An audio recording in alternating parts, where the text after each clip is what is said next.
সবাইকে স্বাগতম আজকের ক্লাসে। আমরা এবার স্টুডেন্ট লিস্টের কাজটা করব, ঠিক আছে?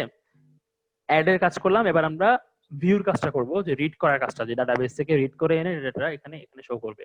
সো এই জায়গায় যেটা ডামি দেখা যাচ্ছে সেটা তো আমরা জাস্ট আগে ডিজাইন করার জন্য এখানে ছিল, এটাকে আমরা এখন চেঞ্জ করব, ডাইনামিক করব, মানে ডেটাবেস থেকে এটা এনে এখানে শো করব। সো এটা আমরা জানি কিভাবে করতে হবে, আমাদের করাও আছে অলরেডি। আমরা চলে যাই এই পেজ। এখন দেখেন এই যে লিস্টের পেজটা, এই পেজটা এটার নাম কি index.php, ঠিক আছে? index.php। সো এটা আমাদের খেয়াল রাখতে হবে পেজে যেখানে আমরা ডিজাইন করব। তো আমরা এই পেজে গিয়ে আমরা কাজটা করব। তাহলে আমরা চলে যাই, দেখেন index.php, এখানে এসে আমরা শো করব। সো আমাদের এখানে দেখেন বাই ডিফল্ট এই ট্যাবলের মধ্যে অনেকগুলো রো দেওয়া ছিল, এটা একটা দেওয়া ছিল, তারপর এটা দেওয়া ছিল, ঠিক আছে? দেন আরেকটা রো দেওয়া ছিল।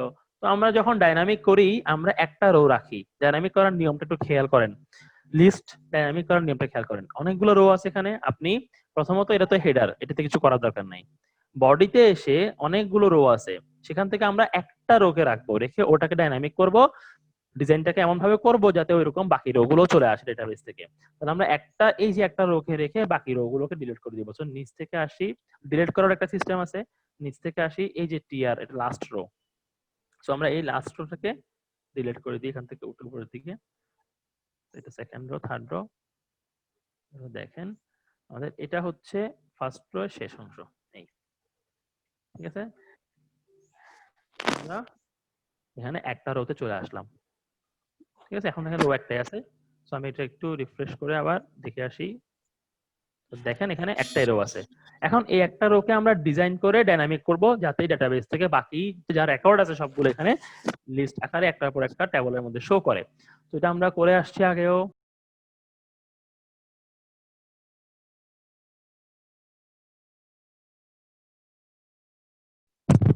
এটাতে আসি, এখানে কি মনে করা আছে, আমি করা থাকলে ওখান থেকে কপি পেস্ট করে দিই। এই যে দেখেন সুন্দর করে করা আছে। আমাদের টেবল রো এর উপরে আমরা এই অংশটুকু করে দিব, এবং এই জিনিসটা আপনারা সব জায়গায় কপি পেস্ট করতে পারবেন। আমি জাস্ট কপি করে নিচ্ছি জিনিসটাকে, আমার ইন্ডেক্স পেজে কাজ ছিল, ইন্ডেক্স পেজে আসলাম, এখানে দিয়ে দিলাম। মানে হচ্ছে এই যে রোটা দেখাচ্ছি ওই রো এর উপরে। সো মাইএসকিউএল এর নাম রোজ, যে আমাদের আগে সিলেক্ট কুইরির সাহায্যে সিলেক্ট করে আগে নিয়ে আসতে হবে। প্রথম কাজ হচ্ছে সিলেক্ট করে নিয়ে আসা।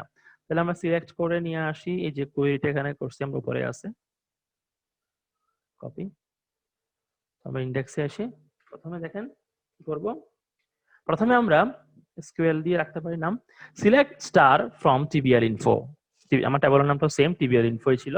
Select star from TBL info আনলাম, দেন মাইএসকিউএল কুইরি করে আমরা এসকিউএলটাকে রান করে কোথায় নিয়ে আসলাম, রেজাল্টে নিয়ে আসলাম।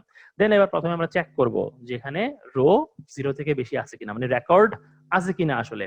যদি থাকে দেন আমরা i = 0 করি। এটা গত ক্লাসে আপনাদেরকে দেখাইছিলাম 0 কেন করি, যাতে আমরা সিরিয়ালটা যদি ডেটাবেস থেকে ডিলিট করেও দেওয়া হয় যাতে আমরা আইডি কে শো না করে সিরিয়ালটা মেনটেন করতে পারি, যার কারণে আমরা $i-টাকে রাখি, ঠিক আছে? $i-টাকে কেন রাখতেছি এখানে, তো 1 এই জায়গাটাতে 1 1/2 2/3 ভাবে যাতে আসে। ওকে, দেন মাইএসকিউএল এ ফেচ অ্যাসোস রেজাল্টটাকে এখানে দিয়ে দিব, যে রেজাল্টটা আমরা কোয়েরি করে রাখছিলাম সেটাকে দিয়ে দিব। সো আমার পুরো ট্যাবলের যে রেকর্ডটা আছে, রেকর্ড এখন রেকর্ড ওয়াইজ একটা টু ডিমেনশনাল অ্যারের মধ্যে হয়ে গেল।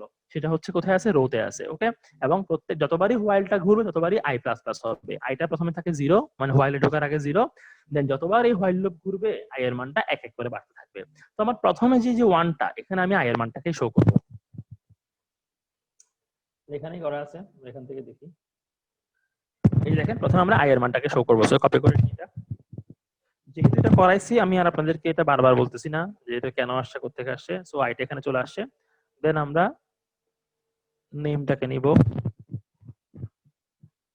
সো এই যে নেমের বদলে নেমটা পরে রো কোনটা, এই যে রো যে অ্যারেটা আছে ওইটা, তার মধ্যে নেম হচ্ছে আমার ডেটাবেজের যে ফিল্ডের নাম আছে, নেম ওটা হবে এখানে, ঠিক আছে? দেন এজ, তাহলে এখানের মধ্যে হবে এজ, এই জায়গা হবে এজ, দেন এখানে হচ্ছে ইমেল, হচ্ছে ইমেল, ঠিক আছে? এবার আমরা এগুলো একটু দেখি, এখানে ভিউ, এডিট এবং ডিলিটের কাজগুলো এখানে করা আছে। ওকে ফাইন, এগুলো আমরা দেখবো আস্তে আস্তে, একটা পর একটা দেখবো। তো এতটুকু আসছে কিনা আগে দেখি। আমাদের এখানে যে আমরা এই যে ব্র্যাকেট শেষ করছি এগুলোকে আমার শেষ করতে হবে। এগুলো কোথায় শেষ করতে হবে? এই যে আমরা দেখেন এই যে হোয়াইলের ব্র্যাকেটটাকে আমরা একটা টিআর এর মধ্যে রাখবো। সো টিআর শুরু, টিআর শেষ, টিআর যেখানে শেষ তারপরে এসে ব্র্যাকেটটা দিতে হবে।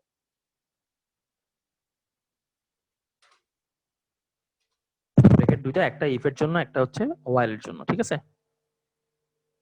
ওকে, সো এবার আমরা ডেটাবেজে ফাইলে চলে যাই। এখন দেখি এখানে লিস্টটা শো করে কিনা। দেখেন তো চলে আসছে। So, এই জিনিসটা ডাইনামিক কেমনে হলো?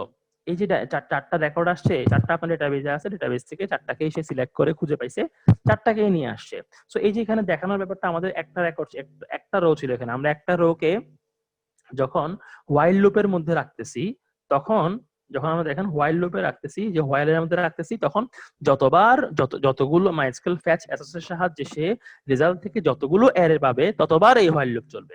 প্রথমে একটা অ্যারে পেলো, প্রথম একটা রেকর্ড পেলো, হোয়াইলে ঢুকলো, আই প্লাস প্লাস আই এর মানটা এখানে দেখালো, দেন শেষ ব্রেকেটে আসলো, আবার হোয়াইলে গেল, সে আরেকটা রেকর্ড পেলো, হোয়াইলে আবার ঢুকলো, আই কে আরেকবার প্লাস প্লাস করলো, আই এর মানটা হয়ে গেল 2, তখন আবার আসলো। এভাবে করে করে যতবার যতগুলো রেকর্ড পাবে ততবার এই হোয়াইল লুপটা চলবে এবং আপনার এই ততগুলো রো জেনারেট হবে, ঠিক আছে?